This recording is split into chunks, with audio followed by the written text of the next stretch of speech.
Buenas noches y bienvenidas a nuestro curso de 365 días con Jesús, semana número 45. Jesús ha pasado la mayoría de su ministerio en Galilea, haciendo milagros y comunicando claramente que el reino de Dios está en la tierra, porque Él sabe perfectamente que Él es el Rey. Veamos lo que le espera en Judea esta vez. Clave número 1. La constante batalla. Los hermanos naturales de Jesús no comprendían por qué Jesús desaprovechaba las oportunidades de demostrar sus poderes ante un pueblo que lo rechazaba. Jerusalén estaría llena de gente que vendría a celebrar la fiesta solemne de los tabernáculos, y ellos anticipaban que esta sería una oportunidad digna de considerar. Obviamente esto sería cierto si la meta de Jesús era hacerse famoso como un hacedor de milagros, pero su meta era mucho más grande que eso. Ellos humanamente creían que el pueblo lo admiraría si tan solo podrían volver a ver las cosas de las cuales Jesús era capaz. La realidad era que Jesús no vino a hacerse famoso por sus milagros, más bien vino a traernos la luz, la verdad, y por eso sería aborrecido en vez de amado. Juan 7:7. No puede el mundo aborreceros a vosotros, mas a mí me aborrece, porque yo testifico de él que sus obras son malas. ¿Por qué dice Jesús que el mundo lo aborrece? Juan 3:19 nos contesta: y esta es la condenación, que la luz, hablando de Jesucristo, vino al mundo, y los hombres amaron más las tinieblas que la luz, porque sus obras eran malas. Porque todo aquel que hace lo malo aborrece la luz, o Jesucristo, y no viene a la luz, para que sus obras no sean reprendidas. Mas el que practica, chicas, la verdad viene a la luz, para que sea manifiesto, que sus obras son hechas en Dios. Una de las cosas más inesperadas que sucede cuando Jesús nos salva es que empezamos a sentir una gran y constante lucha. La emoción de conocer a Jesús se opaca rápidamente por la triste realidad de la batalla en la cual prontamente nos encontramos. A veces los mismos cristianos, ¿verdad?, cometemos el error de que cuando alguien recién viene a conocer a Cristo, ellos están tan emocionados y están como que Dios les contesta todas sus oraciones en una manera tan formidable y se sienten con tanto gozo. Obviamente están ahora. Nosotros debemos gozarnos en eso, porque nos debe traer a memoria cuando el Señor recién nos salvó, y debería llamarnos la atención, porque deberíamos de alguna manera nosotros mantenernos en ese tipo de gozo y no perderlo como cuando uno estaba recién enamorada del esposo y después es como que ya ni lo soporta, ¿verdad? No debería ser así, ¿ya? Entonces, mucho menos deberíamos nosotros agarrar a una persona así y decirle: disfruta porque no sabes lo que te espera. Que es la actitud, porque como uno sabe cuál es la lucha, a veces uno le roba el gozo a una persona nueva, diciéndole cosas. A mí me lo hicieron muchísimo. Me decían, cuando me veían llena de gozo y que yo estaba tan emocionada hablando del Señor, y me decían así: ¿hace cuánto tiempo estás caminando con el Señor? Y yo, 3 meses, 2 días, 3 semanas, y ellos me decían: espérate, pero de verdad. ¿Ya? ¿Y saben qué? Pero fue una de las cosas, ¿viste cómo todo obra para bien para los que aman a Dios y son llamados de acuerdo a su propósito? ¿ya? Porque yo tomé esa misma experiencia para decir, no voy a dejar que mi fuego se apague jamás. Porque no, yo quiero lucir enamorada del Señor siempre. No quiero que porque ahora, por ejemplo, me verán cuánto, y ahora ya no me preguntan porque la cantidad de conocimiento ya deducen que no soy un bebé en Cristo. Pero si yo estuviera solo emocionada del Señor y todo, probablemente todavía me seguirían preguntando, ¿cuánto tiempo tienes en el Señor? Porque supuestamente después de los, ¿qué? 3 meses, 4 meses, 6 meses, ya ese gozo no debería estar. Bueno, a eso me refiero cuando hago este comentario acá, ¿ok? La verdad es que la batalla, o sea, esto es lo que tenemos que tener en cuenta, ¿ok? Que no es que has venido a Cristo y ahora todo se te está viniendo encima. Lo que pasa es que ahora te estás dando cuenta de lo que está sucediendo, ¿ok? Mira, la verdad es que la batalla no empieza cuando Dios le revela a cada individuo a Jesús como el Mesías, le da el don del arrepentimiento, lo perdona y salva su alma. La guerra cósmica viene desde antes de la creación de la humanidad. Esta guerra cósmica no es entre Dios y la humanidad, esta guerra es entre Dios y Satanás. La realidad es que antes de que Dios nos salvara, ya estábamos en la guerra, pero en distinto equipo, por naturaleza. ¿Se acuerdan que los que entramos aquí al mundo de la simiente de Adán, que somos todos menos Jesucristo, ya nacimos en un campo que era la tierra, donde había enemistad? ¿Verdad? ¿Se acuerdan del Génesis 3:15, verdad? Cuando Dios Jehová dijo, pondré enemistad entre ti y la mujer, entre tu simiente y su simiente, ¿verdad? Esa guerra cósmica, nosotros nacimos, cuando llegamos, nacimos de la semilla de Adán y por ende terminamos en el equipo del enemigo, ¿verdad? Mientras estábamos en el equipo del enemigo, como la tierra le pertenece, o sea, digamos, por el momento, él es el príncipe del aire y él está manejando las cosas de la tierra bajo la soberanía de Dios, ¿ya? Entonces, no se siente porque a él le gusta tener a los suyos cómodos. Entonces, él les pone dinero, les pone fama, les pone como que les va súper bien en sus trabajos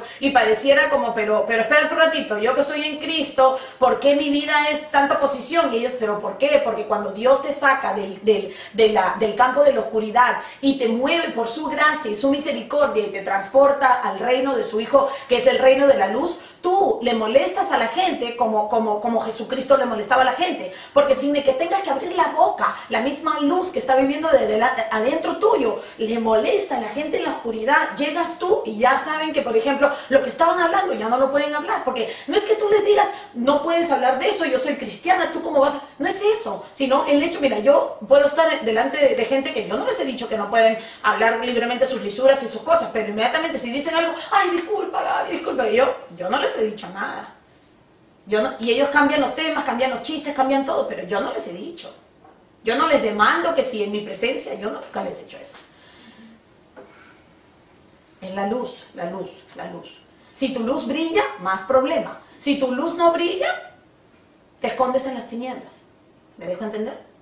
Ok, entonces, regresemos. Por naturaleza, fíjense, por naturaleza éramos enemigos de Dios y servíamos al enemigo. Así no lo supiéramos. Mira, la verdad no viene a ser la verdad cuando tú recién la entiendes.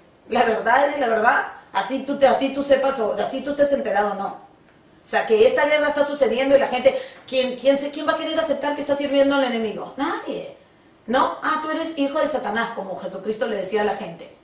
Pues obviamente su mensaje no era nada agradable, ¿verdad? ¿Ok? Romanos 5:10, porque si siendo enemigos, para que vean que éramos enemigos, este es Pablo hablando, porque si siendo enemigos fuimos reconciliados con Dios por la muerte de su Hijo, mucho más estando reconciliados seremos salvos por su vida. ¿Ok? Antes no éramos parte de la familia de Dios, pero ahora hemos recibido misericordia y hemos sido adoptados por la sangre de Jesús, y con esto viene tanto el amor de Dios y el odio de Satanás. Primera de Pedro 2:9 dice, mas vosotros sois linaje. ¿Se acuerdan? Dos linajes, dos simientes. Son linaje escogido, real sacerdocio, nación santa, pueblo adquirido por Dios, para que anunciéis las virtudes de aquel que os llamó de las tinieblas a su luz admirable. ¿Se dan cuenta? Vosotros que en otro tiempo no erais pueblo, pero ahora sois pueblo de Dios, que en otro tiempo no habíais alcanzado misericordia, pero ahora habéis alcanzado misericordia. ¿Verdad? Jesús es la luz del mundo, pero al ascender, cuando Él ascendió al cielo, nosotros quedamos como reflejos de esta luz porque tenemos a su Espíritu a su Espíritu Santo viviendo en nosotros y tenemos la responsabilidad de continuar la misión de Jesús en la tierra. ¿Ok? Entonces, Mateo 5:14 dice así: vosotros sois la luz del mundo. Una ciudad asentada sobre un monte no se puede esconder. Entonces, en Juan 15:18 también miren la advertencia de Jesucristo a sus discípulos del día. Nosotros somos los discípulos del 2013, ¿verdad?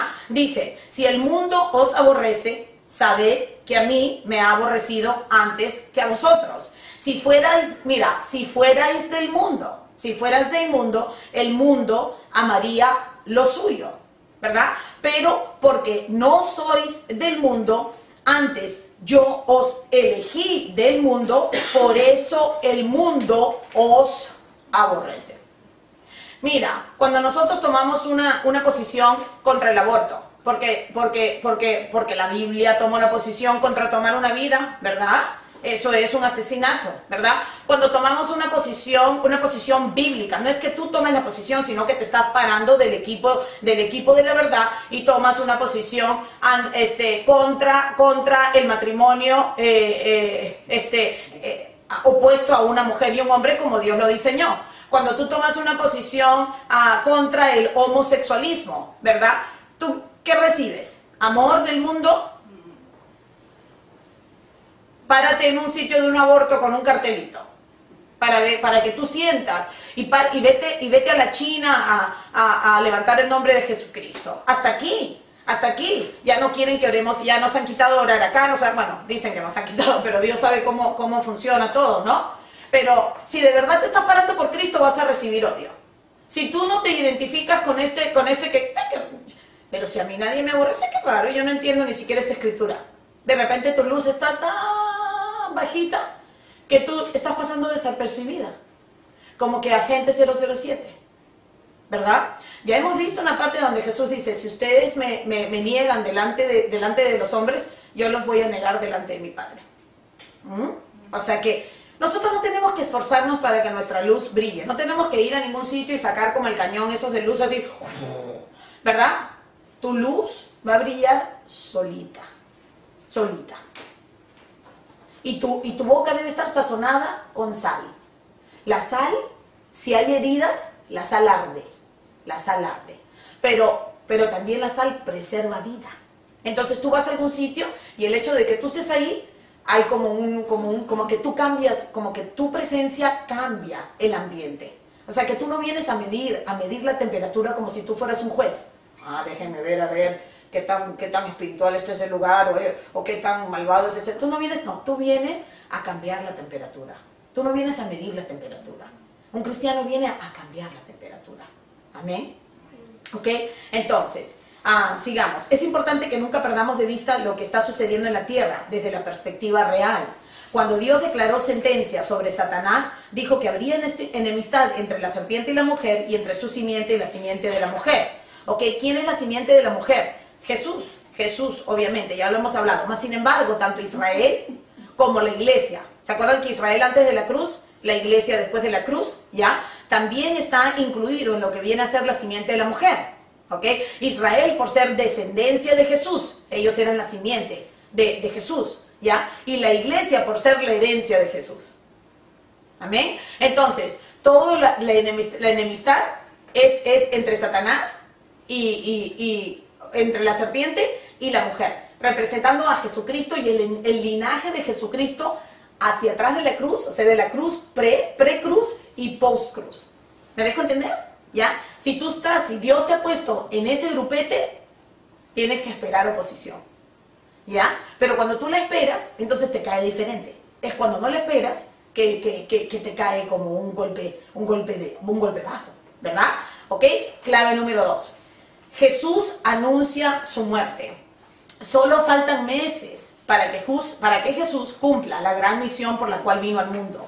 Él ha estado predicando constantemente en el templo y muchos están confundidos. Evidentemente, predica como uno con total autoridad, pero la autoridad reconocida, y hemos hablado mucho de esto de los sacerdotes de esos días y los líderes religiosos como los fariseos, ¿verdad? Entonces, ¿qué pasaba? Que él hablaba como una persona con mucha autoridad, pero la autoridad que los hombres estaban viendo es como que escuchan a Jesús y dicen, wow, wow, ¿verdad? Pero luego miran a los que están encargados y como ellos están furiosos, entonces se ve la confusión. O sea, tú estás escuchando la palabra de Dios, Jesucristo, la palabra encarnada. Y sin embargo, ellos quieren recibir eso, pero miran así y los que están encargados están furiosos. O te confunde, te confunde. Porque ellos no reconocen que Él es el Mesías, ¿verdad? Entre las enseñanzas de Jesús empezamos a ver un patrón de algo particular. Parece ser que Jesús está anunciando el final de su vida. ¿Qué sucederá? ¿Habrán los discípulos puesto su fe en Jesús en vano? Muchos estarán confundidos, pero Jesús no se dejará distraer por nada, porque Él sabe perfectamente cuál es su misión. Jesús tiene la posta final. ¿Se acuerdan que hemos estado hablando como una carrera de postas, verdad? Y se acuerdan que empezó con Abraham, digamos, bueno, empezó hace mucho más atrás, pero vamos a decir Abraham. Abraham, Dios le dio la posta, ¿verdad? Como tú tendrás un hijo y al hijo, que es Isaac, le tienes que pasar la posta. ¿Se acuerdan que no podía ser Ismael, aunque Ismael nació primero, ¿verdad? Y supuestamente tenía que ser el primogénito. Entonces imagínense la confusión. Pero Dios le había dicho, tiene que pasar la mano a Isaac. Entonces la posta pasó a Isaac, después pasó a Jacob. No podía ser Esaú, aunque Esaú nació primero, pero Dios dijo que era Jacob. Entonces pasó a Jacob, y de Jacob fueron las 12 tribus y pasó a Judá. Y de Judá fue pasando sucesivamente por la línea de David hasta que llegó hasta Jesucristo. Pero Él tiene la posta final, porque esa es la posta. ¿Se acuerdan cuando empezamos el estudio? En uno de los estudios primeros, yo hice como un vasito de sangre, como un tubito de sangre, y yo dije que esa era la posta, ¿verdad? Porque era la sangre perfecta, la sangre que no tenía pecado, la que no estaba contaminada, la que tenía el ADN correcto, tenía que ser ofrecida. Hemos visto el sacrificio de sangre de animales una y otra vez, donde Dios perdonaba al pueblo por los pecados de ese año, pero después pasaba otra vez, venía lo que se conoce como Yom Kippur, y tenían otra vez que el sumo sacerdote tenía que hacer los sacrificios, tenía que ir a ofrecerlo al lugar santísimo, y esto era una sombra, ¿verdad? Una sombra que se repitió una vez al año, hasta que vino Jesucristo con la posta final, ¿verdad? Entonces aquí tenemos a Jesucristo a meses de la cruz, con lo más importante, una vida perfecta, sin culpabilidad, una vida sin pecado, pero bajo la ley de un humano, ¿verdad? Que va a llevar esa la última posta. Entonces ahorita es cuando la batalla es lo más fuerte que puede haber estado. ¿Se imaginan? Entonces, Jesús tiene la posta final bien agarrada en su perfecta mano. Eso es lo bueno, ¿verdad? En su perfecta mano, con su perfecto cuerpo, ¿ok? Nadie se espera lo que está a punto de ocurrir, más no es por falta de aviso ni confirmación, ¿ok? Juan 7:30 dice, entonces procuraban prenderle, pero ninguno le echó mano porque aún no había llegado su hora. Se dieron cuenta que en varias veces no le podían hacer nada porque aún no había llegado su hora. Igualito es con ustedes, chicas. A ustedes el enemigo no les puede hacer nada, y nosotros no podemos perder nuestra vida hasta que no llegue nuestra hora. Por eso que tenemos que estar confiadas y siguiendo adelante con lo que tenemos que hacer para el Señor, porque somos como inmortales hasta que Dios tenga el día de nuestra salida. Amén. Entonces, recordemos que Isaías 53 nos dejó claramente que el Mesías tendría que sufrir antes de reinar como Israel esperaba. Pero nada pasó sin que Dios, esto es bien importante también, nada le pasó a Jesucristo sin que Dios el Padre no hubiese determinado exactamente cómo se tenían que dar las cosas. Esto es bien importante. No podemos decir, ay, pero mira lo que pasó a Jesús. Si eso le pasó a Jesús, ¿y qué esperanza para mí? No, miren, se los voy a mostrar. Voluntad del Padre, lo llamé. En Hechos 2, empezando el 22, dice así. Este es Pedro hablando el primer mensaje después de que el Espíritu Santo cayó en Pentecostés,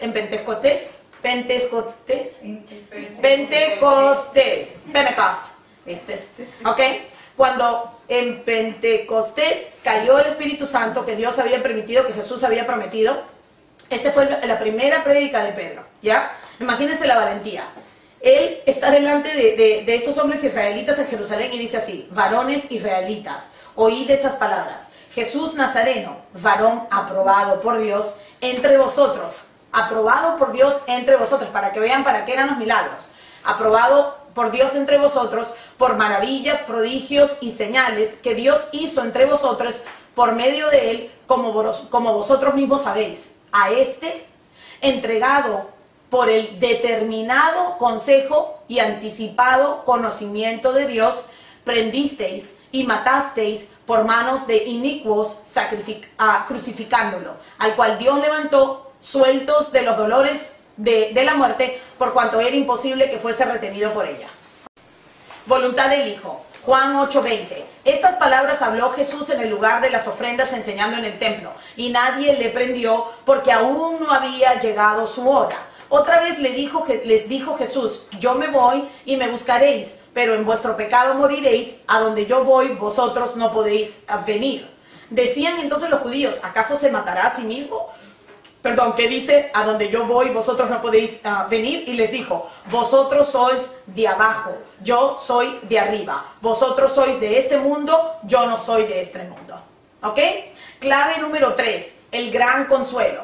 Aunque Jesús está anunciando su muerte, esto no significa el final de lo que Dios está haciendo en la tierra, más bien el inicio de la nueva raza y la promesa de la nueva tierra. Aunque Jesús cumplirá su misión en 33 años, la nueva creación, que está compuesta de los redimidos, ¿verdad? Seguirá incrementando por más de 2000 años. ¿Cómo lo sabemos? Porque ahorita estamos todavía acá, ¿verdad? Y todavía sigue creciendo la iglesia. Todavía Dios sigue aumentando al número de su cuerpo. Y sabemos que hay un número específico. Cuando entre el último gentil, la próxima etapa. El Padre está haciendo lo mismo que hizo en el Antiguo Testamento. Él se está formando un nuevo pueblo, pero esta vez incluyendo gente de todas las naciones, a quien en vez de darles la ley y el sistema de sacrificios, le está dando nueva vida mediante la redención de sus almas, poniendo su espíritu en ellos y dando corazones de carne con la ley escrita en ellos. Jesús es el primogénito de esta nueva familia con quien Dios vivirá en armonía por toda la eternidad. La misión continúa por medio de la iglesia y con la dirección y el poder del Espíritu Santo. Juan 7:37. En el último y gran día de la fiesta, Jesús se puso en pie y alzó la voz diciendo: si alguno tiene sed, venga a mí y beba. Y el que cree en mí, como dice la Escritura, de su interior correrán ríos de agua viva. Esto dijo del Espíritu que habían de recibir los que creyesen en él, pues aún no había venido el Espíritu Santo porque Jesús no había sido aún glorificado. ¿Qué quiere decir crucificado, resucitado y ascendido? Los discípulos no quedarán solos. Jesús prometió otro consolador que vendría no solamente a vivir con ellos, pero mejor aún a vivir dentro de ellos. Juan 14:15. Si me amáis, guardad mis mandamientos, y yo rogaré al Padre y os dará otro consolador para que esté con vosotros para siempre. El Espíritu de verdad, al cual el mundo no puede recibir porque no le ve ni le conoce, pero vosotros le conocéis porque mora con vosotros y estará en vosotros. Aquí Jesús y el Espíritu se están haciendo uno, ¿se dan cuenta? Porque dice, porque Él mora con vosotros, hablando de que Él está presente con ellos, y estará en vosotros. No os dejaré huérfanos, vendré a vosotros. Vendré a vosotros en el Espíritu Santo. Jesús, Espíritu Santo, Padre, Trinidad. Bien, es bien importante que cuando leamos, no leamos tan a la carrera que se nos pasa todo. Clave número 4. Todos culpables por igual. Todos culpables por igual. ¿Ok? Una de las mentiras más grandes en el mundo es que existe alguien bueno sobre la tierra aparte de Dios. Sin embargo, Jesús aclara perfectamente que no es así. Jesús confrontó a los líderes religiosos quienes se sentían moralmente suficientes como buenas personas, ¿verdad?, para no necesitar al Salvador. Miren Mateo 19, dice así: en el 17. Él le dijo, ¿por qué me llamas bueno? Ninguno hay bueno sino uno, Dios. Mas si quieres entrar en la vida, guardad los mandamientos. Obviamente los líderes religiosos se creían muy por encima de los pecadores y confiaban que entre su linaje, tradición y servicio, Dios estaba en la obligación de abrirles las puertas del cielo. Jesús no tuvo ningún problema de aclararles que ellos eran tan culpables del pecado que cualquier otro y que estaban en la misma situación ante Dios que el peor de los pecadores. Se los digo para compartirles esta historia tan famosa que viene aquí. Juan 7:19. Empezando un poquito más abajo, perdón. ¿No os dio Moisés la ley y ninguno de vosotros cumple la ley? O sea que Dios estaba confrontando a los líderes porque como Jesús rompió la ley de sanar a alguien en el día de reposo y a él le están llamando la atención. Y él les contesta, perdón un ratito, ¿ustedes circuncidan a un bebé si cae en el día de reposo? Porque como el bebé tiene que ser circuncidado a los 8 días, ustedes rompen la ley. O sea que ¿cuál es el problema? O sea que si yo sano por completo a una persona, no solamente lo estoy circuncidando, sano por completo a una persona, no sean tan hipócritas de venirme a llamar la atención a mí, cuando ustedes que se jactan de la ley, rompen la ley. ¿No rompen la ley ustedes? Y si se cae uno de sus burros, o uno de sus asnos, o uno de sus animales, a un hueco, y justo da la casualidad que es el día del reposo, ¿lo vas a dejar ahí? No, ¿verdad? ¿Ok? Tú lo vas a sacar, y es lo más obvio, ¿no? Entonces, perdón un ratito. Es lo que Jesús les está diciendo acá.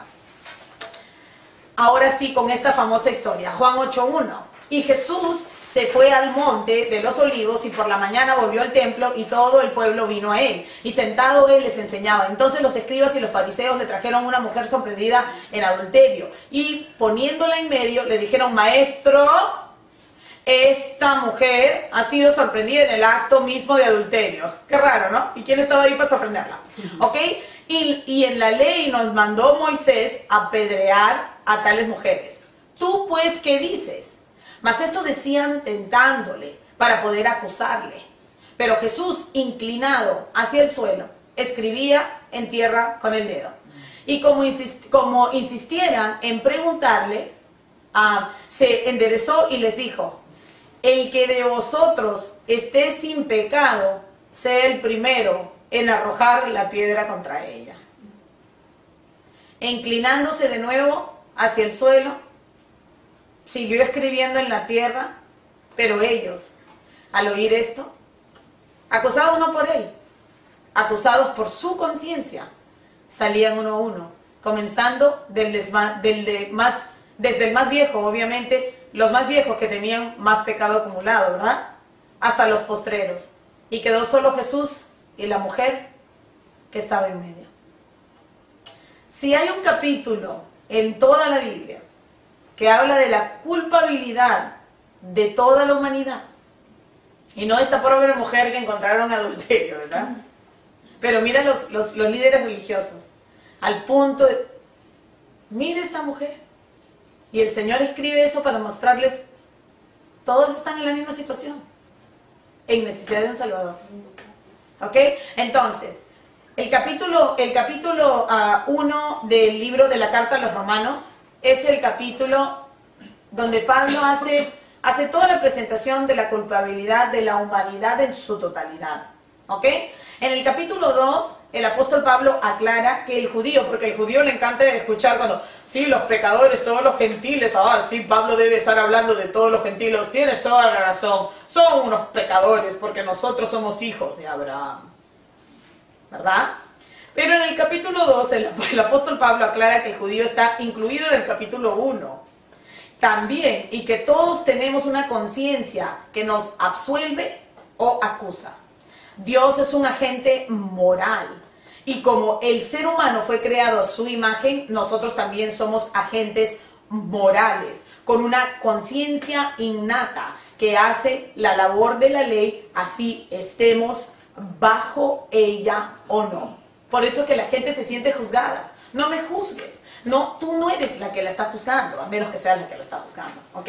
Pero lo que pasa es que ellos tienen una conciencia, todos tenemos una conciencia, porque somos agentes morales, ¿verdad? Entonces, Romanos 3:9, miren lo que dice Pablo para concluir. Cuando los judíos se sintieron tan ofendidos por estar incluidos en el paquete de todos los pecadores. Dijo, ¿qué pues? ¿Somos nosotros? Porque Pablo era judío. ¿Somos nosotros mejores que ellos? En ninguna manera. Pues ya hemos acusado a judíos y a gentiles, que todos están bajo pecado. Como está escrito, no hay justo ni aún uno. No hay quien entienda, no hay quien busque a Dios. Todos se desviaron, a unas se hicieron inútiles, no hay quien haga lo bueno, no hay ni siquiera uno. Ahora, cuando nosotros pensamos en una buena persona, o sea, una persona que es buena, que no le hace daño a nadie, ¿ya? Eso es, nosotros lo estamos juzgando en lo que nosotros, dentro de lo que nosotros consideramos bueno. ¿Me dejo entender? O sea, es una persona buena en comparación a todas las personas malas que nosotros conocemos. Y no es buena, paga sus taxes, como tú pienses que buena es. Pero lo que pasa es que Dios, que es perfecto y santo, Él es el que determina si hay bueno o no. Entonces, cuando Dios dice aquí que no hay uno bueno, no hay uno, porque nadie de esas personas necesariamente que son buenas están haciendo las cosas para la gloria de Dios. Y ese es el problema. O sea, que pueden estar haciendo un montón de cosas buenas, pero es porque son personas buenas. Y finalmente ellas son las que se llevan la reputación de que hacen ese tipo de cosas porque son tan buenas personas. Pero no es Jesucristo el que se está llevando la gloria, que es el único bueno, ¿verdad? Entonces, por eso es que tenemos que dejarnos llevar por lo que la palabra dice, no por lo que nosotros pensamos o lo que la información tiene que venir vertical, la información no puede venir horizontal, ¿ok, chicas? Clave número 5, el pecado del mundo. ¿De qué es culpable el mundo? El mundo es culpable de haber ofendido a Dios, de haber quebrantado su ley y de haber rechazado al que Dios envió como sustituto para la reconciliación. Miren Juan 8:21, otra vez les dijo Jesús, yo me voy y me buscaréis, pero en vuestro pecado moriréis. A donde yo voy, vosotros no podéis venir. Decían entonces los judíos, ¿acaso se matará a sí mismo? Que dice, a donde yo voy, vosotros no podéis venir. Y les dijo, vosotros sois de abajo, yo soy de arriba, vosotros sois de este mundo, yo no soy de este mundo. Por eso os dije que moriréis en vuestros pecados, porque si no creéis que yo soy, en vuestros pecados moriréis. Les dijo pues Jesús, cuando hayáis levantado la muerte, cuando hayáis levantado al Hijo del Hombre, entonces conoceréis que yo soy. Y que nada hago por mí mismo, sino que según me enseñó el Padre, así hablo. Porque el que me envió conmigo está, no me ha dejado solo el Padre, porque yo hago siempre lo que le agrada. Hablando estas cosas, muchos creyeron a él. Muchos, creyeron en él. Clave número 6. Algo bien importante acerca de muchos creyeron en él. Quiero enseñarles algo acerca de la palabra. Les voy a decir una palabra teológica, una palabra, la palabra hermenéuticas. Quiero explicarles qué significa la hermenéutica. La hermenéutica es la ciencia de la interpretación.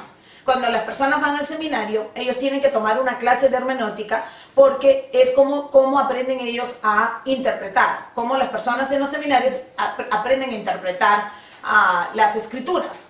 Ahora, hay muchas leyes, o sea, muchos parámetros dentro de la hermenéutica, pero una ley, yo les voy a traer una ley de hermenéutica que es necesaria para que nosotros sepamos interpretar las escrituras. Se las voy a pasar, es buenísimo. Miren, lo explícito interpreta lo implícito. ¿Qué quiere decir? Al estudiar la palabra de Dios es necesario recordar que estamos leyendo un testamento, ¿se acuerdan? Que requirió la muerte de alguien. Por eso se llama testamento, porque alguien murió y quedó este testamento. Considerando la importancia de lo que ha quedado registrado para los herederos, debemos considerar una regla de interpretación importante. Ya les dije, hermenéutica. Lo explícito es lo detallado, lo que está lleno de detalles, ¿ya? Interpreta lo implícito, que es lo general. Vamos a decir, si tú, algo súper de hoy día, si tú vas a Kohl's, digamos, para una venta, ¿sí o no que tú te acercas al rack y dice 80% en la caja? ¿No es cierto? Ok, tú te pareces a la caja y piensas que vas a pagar $5 por algo y te dicen son 17. Pero ¿por qué son 17 si yo vi que decía 80? No, lo que pasa es que es 80% off de todo lo que tiene etiqueta amarilla. ¿Sí o no? ¿Les ha pasado o no? Sí. Ok, entonces, la parte implícita sería que es 80% off. Uno no ve la letra chiquita, ¿ya? Y te llevas la ropita adelante porque tú solo viste que decía 80% off, ¿verdad? Y te enteras cuando vas a pagar que no es así porque no viste la letra chiquita, ¿ya? Entonces, lo implícito es lo más inclusivo. La letra chiquita se llama explícito, ¿ya? Entonces, cuando estamos estudiando la Biblia, hay cosas que son implícitas y ahorita les voy a mostrar, como a todo aquel que cree, ¿verdad? Y es bien grande, es implícito, pero después hay más información que es explícita, que debe ir sobre lo implícito, porque lo explícito, que es el small print, ¿verdad?, tiene que interpretar a lo implícito y no al revés. Hay personas que dicen, no, pero ahí dice que no sé qué cosa. Sí, pero hay 50 cosas más acerca de ese punto. Si no lo hubiera, podríamos decir, ¿verdad? Vamos a decir, el velito de las mujeres en la cabeza. Eso solamente se menciona en una ocasión, dentro de una, ¿cómo se llama?, dentro de una congregación en ese momento. O sea, eso es algo implícito, no es algo explícito, que sabemos que hay más y más y más información, ¿verdad? ¿Ok? Pero sin embargo en la Biblia hay muchas cosas. Miren, vamos a esto, ¿ok? Por ejemplo, cuando vemos la palabra todo, no siempre significa necesariamente lo mismo, porque muchas veces el todo es explicado un poquito más. A veces vemos la palabra creer, pero al estudiar más profundamente nos damos cuenta que no es simplemente creer con nuestra mente, más bien esta palabra creer es mucho más complicada de lo que quisiéramos que fuera. Un comentario implícito es un comentario general, normalmente bastante inclusivo. Un comentario explícito viene a ser como la letra chiquita de un contrato en la cual encontramos detalles acerca de lo implícito. Lo explícito interpreta lo implícito. Ejemplo, todo aquel que cree en él. El famoso Juan 3:16, normalmente súper mal interpretado, ¿ok? Porque de tal manera amó Dios al mundo que ha dado a su Hijo unigénito para que todo aquel que en él cree no se pierda, mas tenga vida eterna. Ahora, eso es totalmente cierto, pero hay mucho más información. Esto viene a ser un comentario implícito. Ahora vamos a lo explícito. Este versículo no es garantía de que todo aquel que diga, sí, yo creo, realmente tenga vida eterna. Este versículo tampoco es evidencia de que todos tenemos el poder de creer en Jesús. ¿Por qué digo esto? ¿Por qué lo digo? Porque este versículo es implícito, más tenemos versículos explícitos que profundizan en el misterio de la salvación. Entonces, cuando tú recién compartes el Evangelio, totalmente no te vas a poner a explicar todo lo explícito, ¿verdad? Porque el Evangelio no es complicado, el Evangelio tiene poder para salvación, para salvar.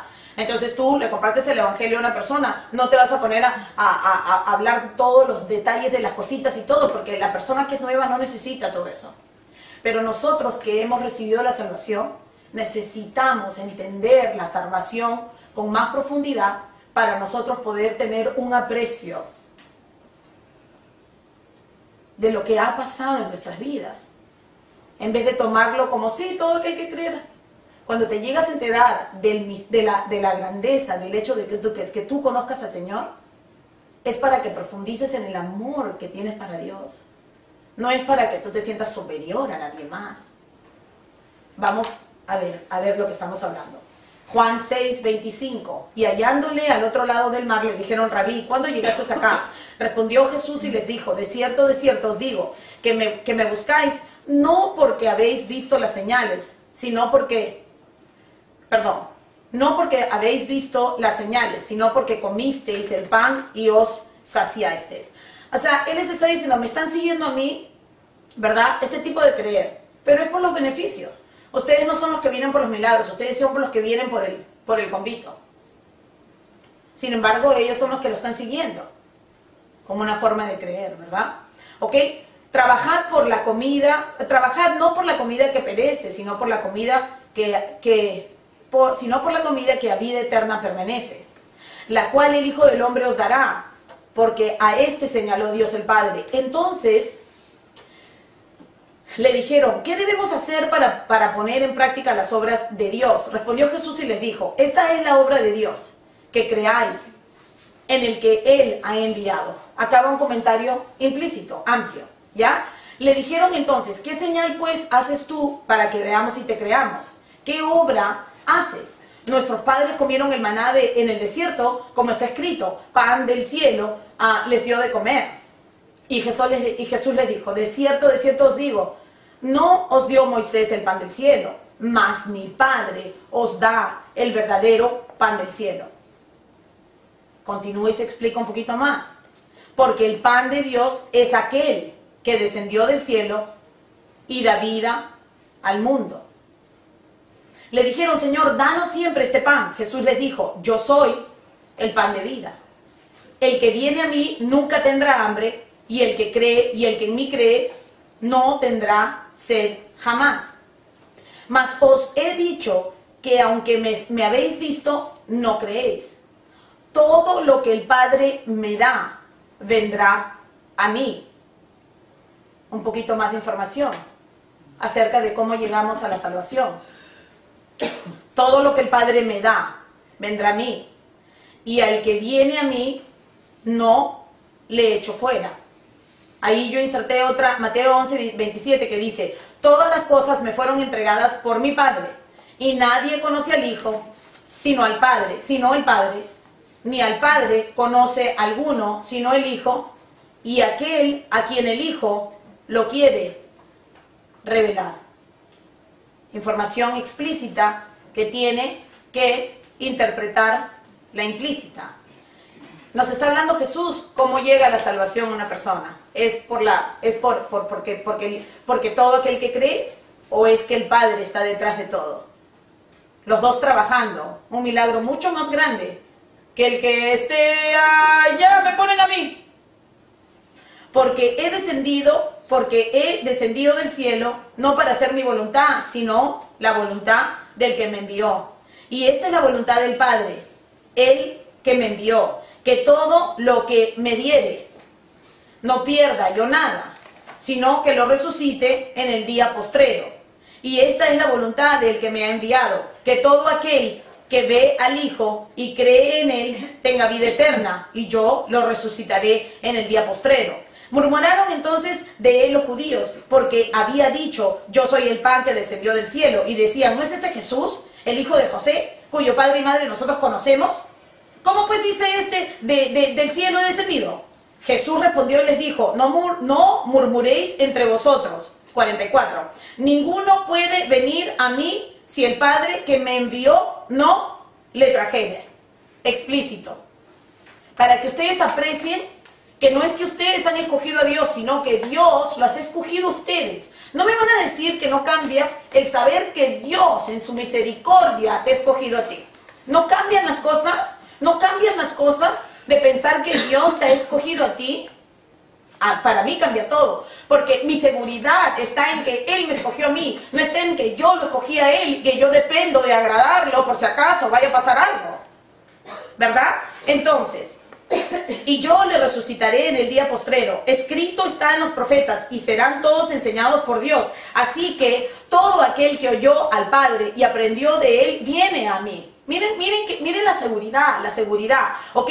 No que alguno haya visto al Padre, sino aquel que vino de Dios, este ha visto al Padre. De cierto os digo, el que cree en mí tiene vida eterna.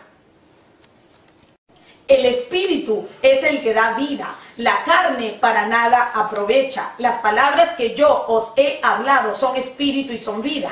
Pero hay algunos de vosotros que no creen. Porque Jesús sabía desde el principio quiénes eran los que no creían y quién le había de entregar. Y dijo: por eso os he dicho que ninguno puede venir a mí si no le fuere dado del Padre. Entonces, todo esto para decirles que lo explícito interpreta lo implícito. Regla de hermenéuticas. Comparto esto para que crezcamos en nuestro entendimiento de la salvación y que respondamos no con ligereza, como si la salvación fuera algo así tan fácil, ¿verdad? Como si no fuera nada extraordinario, ¿verdad? Como si no nos hubiese sucedido a nosotros el gran milagro de que Dios optó por revelarnos. El Hijo nos reveló al Padre y el Padre nos reveló al Hijo. Y el Hijo le pidió al Padre que enviara otro Consolador para que nosotros no quedáramos huérfanos. Esto es mucho más grande de... Sí, es mucho más grande. Entonces se los digo para que por favor tomen todo esto y que esto agarre carne en ustedes, para que se den cuenta y no vivan como personas como... ¿verdad? Por eso es que tenemos que crecer en el entendimiento de la salvación. Pero esto no es para que tú lo hables con la persona que les está compartiendo el evangelio. Mira, no te preocupes, porque si Dios te escogió, perfecto. Y si no te escogió, igual lo vas a... Obviamente esa es una información en la cual uno crece. Pero tampoco la vamos a ignorar, porque está. Entonces, lo explícito interpreta lo implícito. ¿Ok? Entonces, clave número 7. ¿Es suficiente con decir yo creo en Él? Algunos creían que creían, porque eran parte de una congregación. Fíjense, Lucas 13:26, dice así: entonces comenzaréis a decir, delante de ti hemos comido y bebido, y en nuestras plazas enseñaste. Pero os dirá, os digo que no sé de dónde sois, apartados de mí todos vosotros, hacedores de maldad. Esto es como que gente que se encontró con Dios, o sea, que gente que ya murió y se fue y le dijeron a Cristo: si nosotros hemos comido contigo, si nosotros hemos bebido contigo, si nosotros estábamos en el fellowship, nosotros veníamos a todo cuando había comido, cuando había bebido, ahí estamos, ¿ok? Tan es así, hasta nos sentamos varias veces a escucharte en las plazas enseñar. Y sin embargo Dios le dijo, apartados de mí todos vosotros hacedores de maldad. Entonces, yo les estoy tratando de hacer entender que hay muchas personas que creen que creen, que creen que creen. Por eso digo, ¿es así tan fácil todo aquel que cree en el Señor? No, ¿ok? Entonces, después otros creían que creían porque estaban en el ministerio. Peor todavía, Mateo 7:15, guardaos de los falsos profetas que vienen a vosotros con vestidos de ovejas, pero por dentro son lobos rapaces. Por sus frutos los conoceréis. Por sus frutos. ¿Acaso se recogen uvas de los espinos o higo de los abrojos? Así todo buen árbol da buenos frutos, pero el árbol malo da malos frutos. No puede el buen árbol dar malos frutos, ni el árbol malo dar buenos frutos. Ay no, pero no podemos juzgar nosotros. No, nosotros ¿quiénes somos para juzgar? Hijita, el fruto. Jesús dice, los conoceréis por el fruto, ni siquiera por lo que hablan. El fruto es algo... ¿verdad? Entonces, todo árbol, así que por sus frutos los conoceréis. No todo el que me dice, acá está el implícito, ¿verdad? No todo el que me dice Señor, Señor entrará en el reino de los cielos, sino el que hace la voluntad. O sea que lo explícito tiene que gobernar sobre lo implícito. No es el que dice, yo soy cristiano, es el que obedece al Señor, ¿verdad? Entonces, de mi Padre, la voluntad de mi Padre que está en los cielos. Muchos me dirán en aquel día, Señor, Señor. ¿No profetizamos en tu nombre? Y en tu nombre echamos fuera demonios. Y en tu nombre hicimos milagros. Imagínense, esas son personas que uno diría, wow, mira el poder de Dios está en ellos, pero wow, ¿verdad? Y entonces les declararé, nunca os conocí. Entonces lo importante no es si tú conoces al Señor. La cosa es si el Señor te conoce a ti, ¿verdad? Que imagínate que yo voy a la White House y digo, mira, vengo a ver a Obama, porque yo conozco a Obama. Si Obama no me conoce a mí, yo no voy a entrar a la White House, ¿verdad? Entonces, en el cielo es igual. No es que si tú conoces a él, no, si yo conozco a Jesús, si yo tenía hasta un nacimiento en mi casa. No, es si Jesús te conoce a ti. Es muy diferente, ¿ok? Así que dice, nunca os conocí, apartados de mí, hacedores de maldad. La verdad es que todo aquel que cree en Jesús, ama a Jesús. Y el que ama a Jesús, obedece a Jesús. Juan 14:15 dice, si me amáis, guardad mis mandamientos. ¿Ok? Clave número 8. La perseverancia es un verdadero fruto de la salvación. ¿Ok? Hay personas que ven la perseverancia como mantener tu salvación. O sea que si tú te mantienes en la obediencia, entonces es como señal de... o sea, si tú puedes perseverar, es como que estás salvo. Si no perseveras, perdiste la salvación.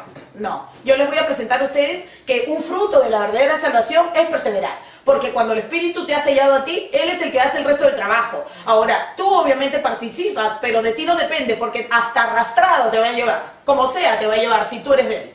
¿Tú crees que Cristo va a pagar por tu vida y te va a dejar al último porque no pudiste? Si tú no podías antes de Él, ¿por qué vas a poder después de Él? Amén. ¿No? Entonces, todo aquel quien ha recibido la misericordia de Dios permanecerá hasta el final. Dios acaba todo lo que Él empieza. Si Cristo vino a decirnos que no había nada que pudiéramos hacer para salvarnos, ya que la justicia es por fe en Él, entonces no es posible que ahora que seamos salvos tengamos que mantener nuestra salvación. Juan 8:31. Dijo entonces Jesús a los judíos que habían creído en Él: aquí está la prueba. ¿Ustedes dicen que han creído en mí? Este es el fruto. Este es el fruto. Si vosotros permanecéis en mi palabra, seréis verdaderamente mis discípulos y conoceréis la verdad, y la verdad os hará libre. Ahí está. Si de verdad has creído, esto es lo que va a pasar, que vas a permanecer en mi palabra. Vas a querer, tú sabes, escuchar mi palabra, vas a querer estudiar mi palabra. Ahora, esto no digo, señoras, que si un día, 2 días, 3 días, tú no te sientes con ganas, no quiere decir, no es eso. Quiere decir que tú de alguna manera, aunque sea a través de los meses, a través de los años, fíjate para atrás, mira tu vida para atrás. ¿Has permanecido en la palabra? Sí, ¿verdad? No te has ido corriendo al mundo, ¿verdad? Entonces, eso es eso, ¿ya? Si vosotros permaneceréis en mi palabra, seréis verdaderamente discípulos y conoceréis la verdad y la verdad los hará libre. Le respondieron: linaje de Abraham somos. Miren cómo qué tercos, ¿no? Qué tercos, ¿verdad? Linaje de Abraham somos y jamás hemos sido esclavos de nadie. Perdón, ¿qué pasó en Egipto? ¿No eran esclavos de nadie? ¿Qué pasó en Asiria? ¿No eran esclavos de nadie? ¿Qué pasó en Babilonia? ¿No eran esclavos de nadie? ¿De qué están hablando? No se conocen ni su historia. No conocen ustedes personas que la Biblia, que ni siquiera se conoce su historia. Están parados ahí, no, porque mi iglesia... bueno, cuéntame la iglesia. No sé, pero... Aquí está Jesús hablándoles, ¿ok? Entonces ellos se ofenden. ¿Cómo dices tú seréis libres? Jesús les respondió: de cierto os digo, que todo aquel que hace pecado, esclavo es del pecado. ¿Alguien hace pecado? ¿Hello? ¿Ok? Entonces, y el esclavo no queda, miren qué lindo esto, ¿ya? Presten atención. Y el esclavo no queda en la casa para siempre. O sea que alguien que viene y se apunta como que cree, ¿verdad? Y de repente se va a quedar. ¿No se acuerdan que hay cizaña y trigo? Y o sea que hay personas que no creen que van a estar en las congregaciones, de repente hasta en los púlpitos. ¿Verdad? ¿Ok? Pero ¿qué es esto que le va a pasar? El esclavo no puede, el esclavo no queda en la casa para siempre. O sea que el esclavo no puede permanecer. El hijo sí queda para siempre. Si tú eres hijo redimido, si tú eres persona redimida, perdonada, elegida y separado, guess what? Vas a permanecer, porque dice, el esclavo no queda en la casa para siempre. El hijo sí queda para siempre. Así que, si el hijo, con la H grande, os libertare, seréis verdaderamente libres. Sé que sois descendientes de Abraham, pero procuráis matarme, porque mi palabra no haya cabida en vosotros. Yo hablo de lo que he visto cerca del Padre y vosotros hacéis lo que habéis oído cerca de vuestro padre. ¡Auch! Vosotros sois de vuestro padre el diablo, y los deseos de vuestro padre queréis hacer. Él ha sido homicida desde el principio y no ha permanecido en la verdad, porque no hay verdad en él. Cuando habla mentira, de lo suyo habla, porque es mentiroso y padre de mentira. ¡Wow! Juan 10:27. Mis ovejas oyen mi voz y yo las conozco y me siguen. Y yo les doy vida eterna y no perecerán jamás, ni nadie las arrebatará de mi mano. Mi Padre que me las dio es mayor que todos y nadie las puede arrebatar de mi mano, de la mano de mi Padre. Yo y el Padre uno somos. Right? ¿Ok?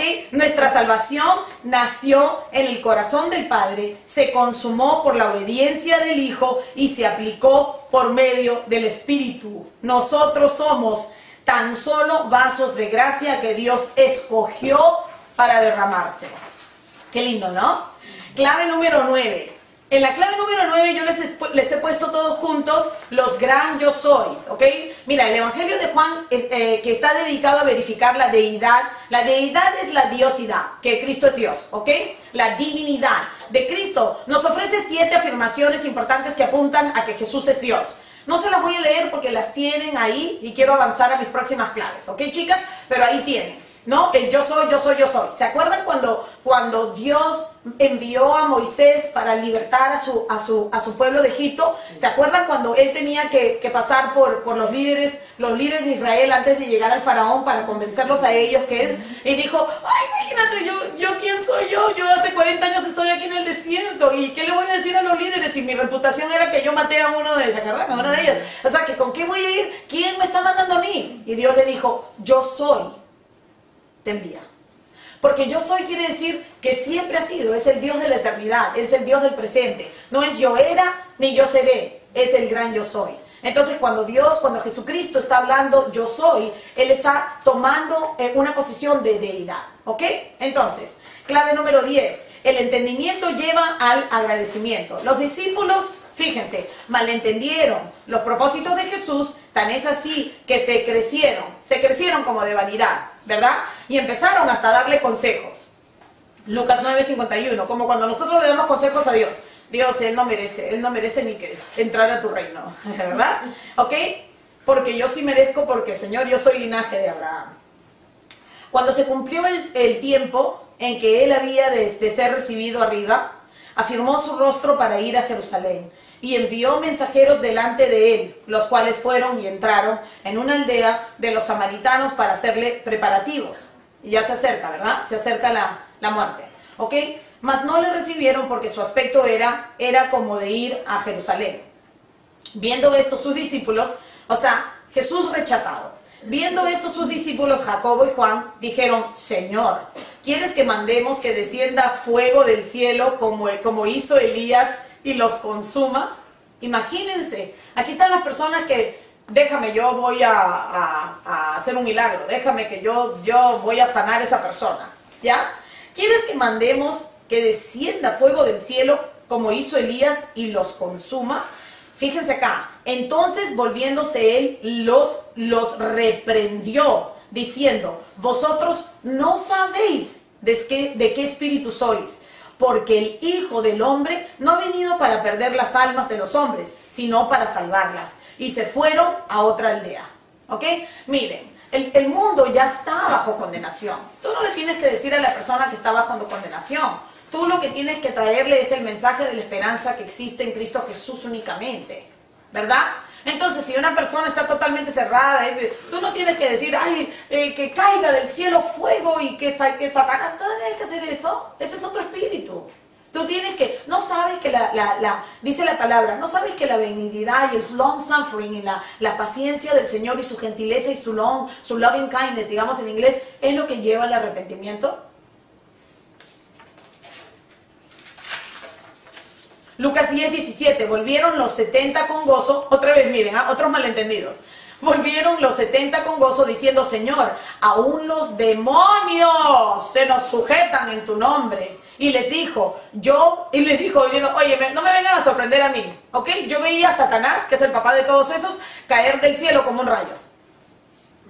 He aquí, os doy potestad de hollar miren el malentendido de esta porción de escritura.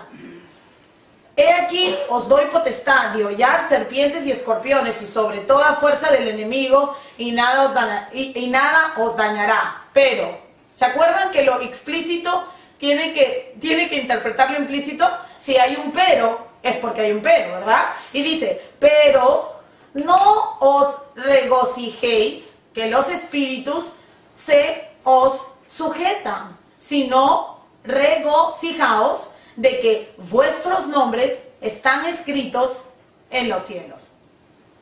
No festejes de que si una serpiente y todo. Si de algo tienes que regocijarte, si de algo tienes que jactarte, es que Dios ha escrito tu nombre en el libro de la vida.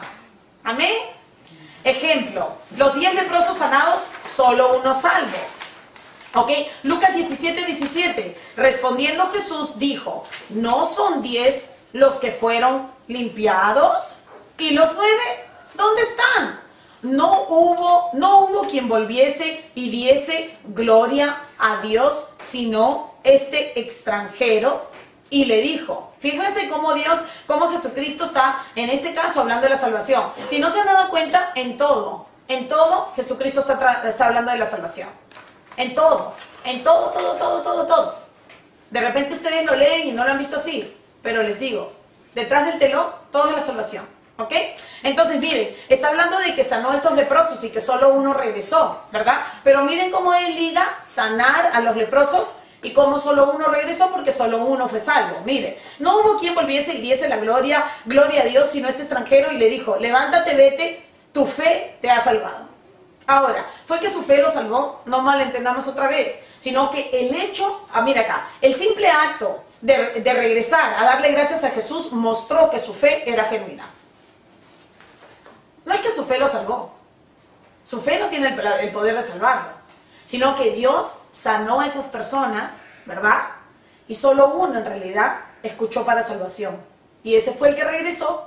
Entonces por eso Jesús le dijo, ¿viste que te moviste? ¿Viste que te arrepentiste y diste la vuelta? Todos siguieron, pero solo tú diste la vuelta y caminaste hacia mí. Tu fe me lo muestra, tu fe me muestra que estás salvo. Clave número 11. Todo se decide en la tierra. Muy importante. Lucas 16:19. Había un hombre rico que se vestía de púrpura y de lino fino y hacía cada día banquete con esplendidez. Había también un mendigo llamado Lázaro que estaba echado a la puerta de aquel lleno de llagas y ansiaba saciarse de las migajas que caían de la mesa del rico, y aún los perros venían y le lamían las llagas. Aconteció que murió el mendigo y fue llevado por los ángeles al seno de Abraham. Y murió también el rico y fue sepultado. Diferente destino. Y en el Hades alzó sus ojos, estando en tormentos. El Hades es el infierno temporal. Es el preinfierno. ¿Ok? Pero quiero mostrarles que al ser el preinfierno, no es la idea del purgatorio. Porque el purgatorio da la idea de que todavía hay algo que se puede hacer.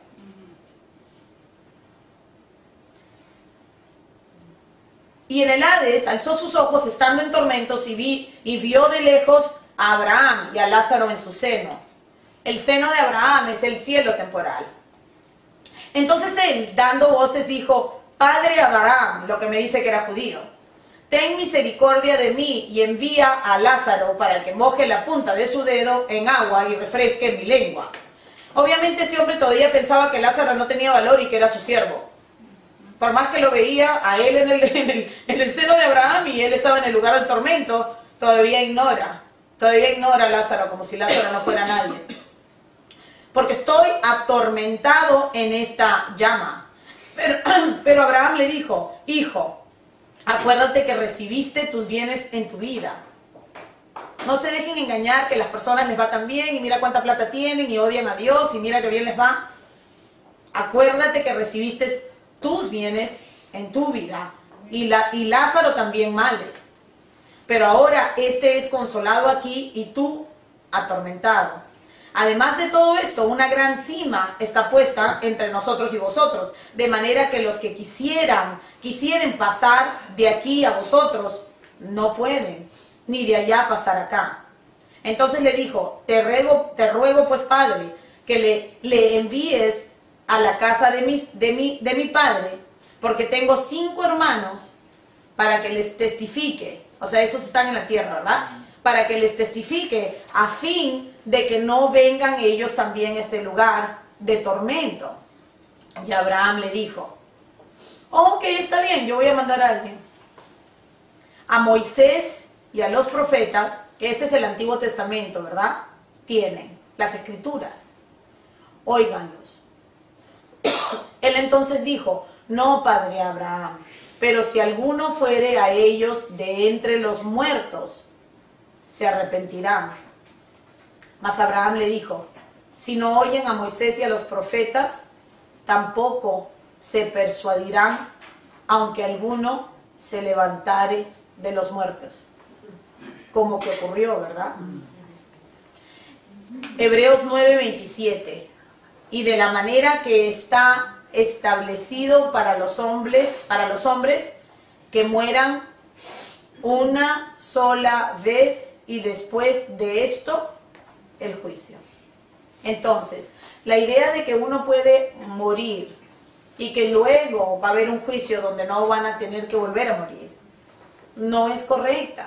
Acá dice, o sea, tú mueres, cuando nosotros morimos, o vamos a ir al seno de Abraham, que es al cielo temporal, o vamos a ir al Hades, que es el infierno temporal, ¿ok? De ahí, todos vamos a ir, o sea, los que estamos en el seno de Abraham, no vamos a ir al juicio del trono blanco, al juicio donde toda la humanidad que está en el Hades tendrá que pararse a pagar su propia cuenta. ¿No se acuerdan que nosotros estamos acá arriba porque nuestra cuenta ha sido pagada? ¿Verdad? Como nuestra cuenta ha sido pagada y no tenemos deuda, por eso es que estamos aquí, esperando que todo se consuma. Pero las personas que han ido y han dicho, yo pago por mi cuenta, yo no quiero el regalo de Jesucristo, o que dicen yo creo y que creían, estarán ahí, aguardando la resurrección para ir a estar delante de Dios en el trono del juicio blanco, ¿ok? Que de repente lo vamos a tocar obviamente más adelante, donde ellos no van a tener abogado. Nosotros tenemos abogado. Jesucristo es nuestro abogado. No solamente el abogado, sino que hasta el fiador, el que pagó la deuda. Entonces, con esto yo les quiero decir que la palabra dice que la decisión se toma acá. La decisión no se va a tomar más. Si acá no pudiste llegar al cielo con tus méritos, ¿qué te hace pensar que vas a ir a otro sitio donde vas a poder acumular suficientes méritos? Los méritos de otras personas que tuvieron más méritos que tú acá en la tierra. No es consistente con toda la palabra. Clave número 12, el reino de Dios. Jesús utilizó muchas parábolas para explicar el reino de Dios. A veces habló acerca de la oveja perdida y lo mucho que Dios valora un alma. En otros momentos utilizó la moneda perdida para comunicar lo mismo. Pero hubo un caso cuando Cristo habló acerca de un banquete y cómo las invitaciones habían salido por todas las calles. Cristo es la puerta, el camino, la verdad y la vida. ¿Has respondido a la invitación que Dios te da para reconciliarte con Él por medio del sacrificio vicario de Jesús? Te invito y los invito a que se arrepientan y pongan su fe firmemente y únicamente en Jesucristo. Conclusión, todo sigue encaminado, como lo hemos visto por toda la Escritura. Cristo está más cerca que nunca de darle por la cabeza a la serpiente, exactamente como Dios prometió desde Génesis 3:15. En Él tenemos la redención de nuestras almas. Su resurrección confirmó que Él tiene poder sobre nuestro mayor enemigo, la muerte. Oremos. Gracias, Padre, te damos, Señor, nuevamente por la profundidad de tu palabra, por la certeza que tenemos en ti, por la seguridad que tenemos en lo que tú planificaste desde el principio y todo lo que has hecho y harás. Gracias, Señor, que podemos descansar. Gracias te doy por mi salvación. Señor, te pido que tengas misericordia de cualquier alma que pueda estar presente y que crea que ha creído. Señor, si ese es el caso de cualquiera de mis hermanas o cualquiera que nos esté escuchando por el video, te ruego, Dios, que tengas misericordia. Te ruego, Dios, que abras los ojos. Te ruego, Dios, que reveles a tu Hijo Cristo Jesús por quién Él es. Y que por ende tu Hijo Cristo Jesús te revele a ti por quién eres tú. Te pido, llénanos de tu Espíritu Santo. Bautízanos en tu Espíritu Santo. Te ruego, Dios, misericordia. Te ruego arrepentimiento para mis hermanas, arrepentimiento para quienes nos escuchan. Y te damos gracias por Cristo Jesús. Amén. Amén.